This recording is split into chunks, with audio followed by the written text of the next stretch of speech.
Em nome do Pai, do Filho e do Espírito Santo. Amém.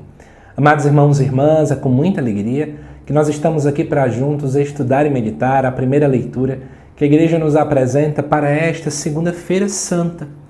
No início da Semana Santa já tivemos aí o vídeo do Domingo de Ramos. Estamos agora para meditar juntos o que a Igreja nos propõe na segunda-feira. Já te adianto que os vídeos da Quinta-feira Santa já foram ao ar todos aqui no canal. Dá uma pesquisada aí que você vai conferir tudo, tá bom? Amados irmãos e irmãs, a primeira leitura da segunda-feira se encontra lá em Isaías 42, versículos de 1 a 7, que nos diz assim: Eis o meu servo, eu recebo.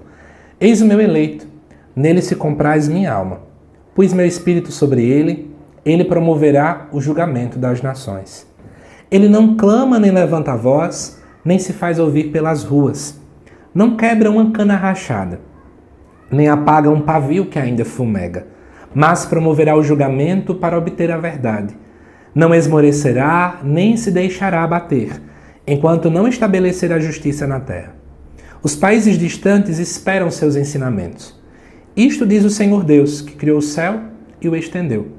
Firmou a terra e tudo que dela germina, que dá a respiração aos seus habitantes e o sopro da vida ao que nela se move.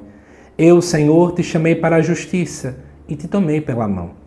Eu te formei e te constituí como centro da aliança do povo, luz das nações, para abrirdes os olhos dos cegos, tirar os cativos da prisão, livrar do cárcere os que vivem nas trevas. Amados irmãos e irmãs, durante a Semana Santa, a segunda-feira, terça e a quarta, nós meditamos os famosos cânticos do servo sofredor. Eu preciso te contextualizar para você entender um pouquinho do que acontece isso dentro do livro do profeta Isaías. No livro do profeta Isaías, do capítulo 40 até o capítulo 55, é a chamada segunda parte deste livro, no qual o profeta Isaías está falando para um povo que está vivenciando um período muito delicado na sua existência. Eles estão ali exilados numa terra chamada Babilônia. O rei babilônico Nabucodonosor, ele acabou invadindo a região de Jerusalém e levando algumas pessoas do cativeiro para ficarem lá exiladas na Babilônia. Isso foi um tempo muito doloroso para aquelas pessoas. Por quê? Você está fora da sua terra natal, uma vez que você está numa terra estrangeira, você não pode cultuar o seu Deus do seu jeito, então isso gerava muitas implicações negativas na vida daquele povo. E quando a gente começa então a entender isso, aí a gente agora começa a olhar para esse texto de uma forma diferente. Mas o que é que vem a ser esse cântico do servo sofredor? É que Deus inspira, então, no coração do profeta Isaías, 4 cânticos de um servo que não tem nome. Apenas é chamado de servo e ponto final. Onde esse servo traz algumas características que, se você observar muito bem, elas se encaixam perfeitamente no nosso Senhor Jesus Cristo. E na segunda-feira, nós temos aí o primeiro cântico do servo sofredor, ou do servo do Senhor. E vamos analisar um pouquinho o que é que esse cântico fala. Ele diz assim, ó: Eis o meu servo, eu o recebo. Eis o meu eleito, ou seja, é Deus que elege esse servo. E neste servo, a alma do Senhor se compraz. Nele, o Espírito de Deus está presente e é esse servo quem vai, então, julgar as nações. Então, esse servo ele não é qualquer pessoa. Ele tem um poder de julgar. Julgar quer dizer o que é certo e dizer o que é errado. E essa pessoa, esse servo, ele é conduzido pelo Espírito de Deus. Trazendo agora, olhando a visão de Jesus Cristo, ele é o próprio Deus encarnado. E aí o versículo 2 mostra algumas características dele.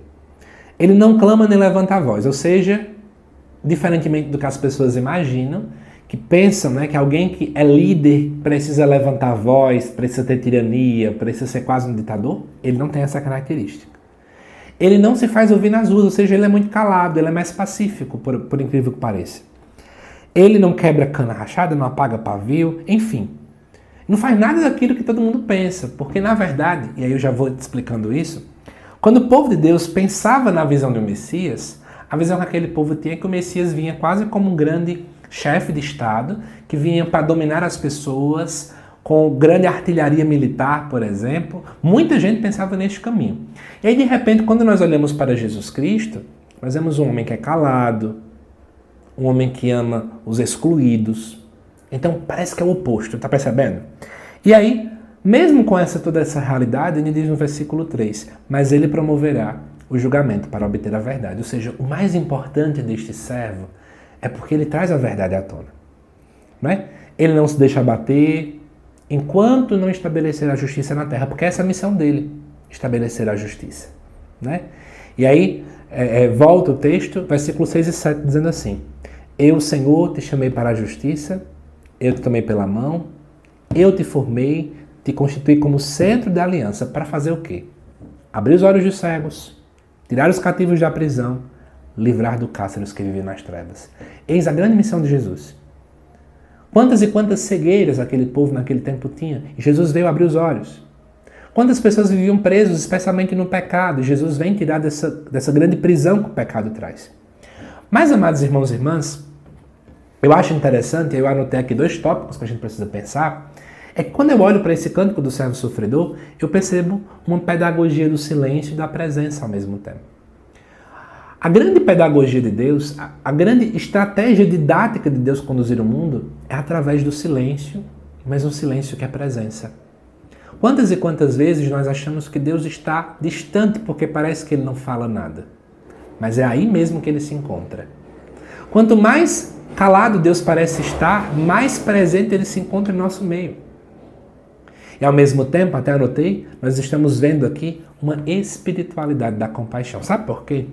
Porque no final das contas, embora ele não faça um monte de coisa aqui, mas ele vem ter compaixão daquele que é cego, compaixão daquele que é preso, compaixão daquele que vive na escravidão. Ele não destrói aquilo que é frágil. Ele poderia destruir, mas ele cuida.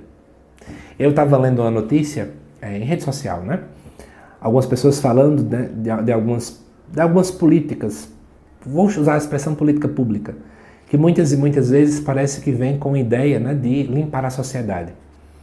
Quando eu uso essa expressão, é porque tem algumas pessoas que pensam que para resolver o problema do mundo a gente tem que destruir quem é frágil.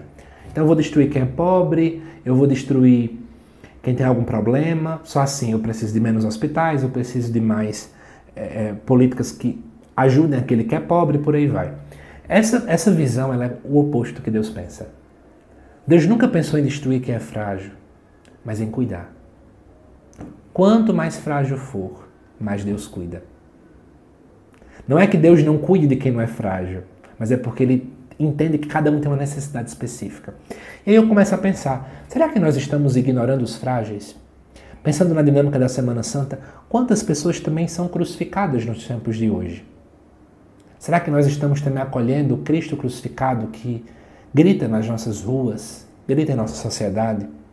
Nós também aprendemos a amar em silêncio muitas vezes? Ou será que nós nos tornamos pessoas que só amamos quando tem um celular na nossa frente para poder dar like em rede social? Eu também quero chamar a atenção de vocês que Deus não envia um guerreiro, Deus envia um servo. Acho bonito quando as pessoas dizem, sejamos guerreiros. Sim, tudo bem, mas acima de tudo sejamos servos. Jesus foi servo sofredor. E nesta Semana Santa precisamos também aprender com Ele. O grande chamado da Semana Santa é aprender que nós estamos aqui para servir. Que Deus te abençoe, amado irmão, amada irmã. Te aguardo nos próximos vídeos aqui do canal. Até mais.